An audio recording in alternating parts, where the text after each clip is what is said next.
अरे अरे, हे काय करायला लागलेत? चला सांगते. नमस्कार मंडळी, वेलकम टू अनदर. सकाळी उठून सगळ्यात आधी ब्रश करून घेतला आणि मग घेतली आंघोळ करून. नंतर मस्त चहा पिऊन घेतला आणि दुपारच्या जेवणासाठी भात बनवायला घेतला होता. मग मी विचार केला, चला आंबे आणले तर मस्तपैकी आंबे खाऊया. आंबे कट केले आणि मस्त खाऊन घेतले. मग आई बोलली, आंबे खाल्ल्यावर कामाला लागायचं म्हणून कपडे धुवायला घेतले. मशीनला कपडे लावून जे कपडे आधी धुतले होते ते घडी करून घेतले. दुपारी खूप गरम होत असल्याने मग मी मस्त मिरिंडा पिला आणि मग संध्याकाळी गेले स्टॉल लावायला. स्टॉलमध्ये सामान वगैरे लावून घेतलं आणि थोड्या वेळाने आईने माझ्यासाठी चहा आणला.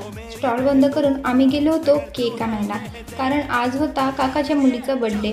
मस्त स्ट्रॉबेरी फ्लेवरचा केक घेऊन आले. आमची लाडू तर खूपच खुश होती. मग घेतलं बड्डे सेलिब्रेशन करायला. बड्डे सेलिब्रेशन करून मस्त केक खाल्ला आणि आम्ही केक आणला होता तो बाहेर कापला. तर केक खाल्ला नाही, तितका हिच्या तोंडाला लावला.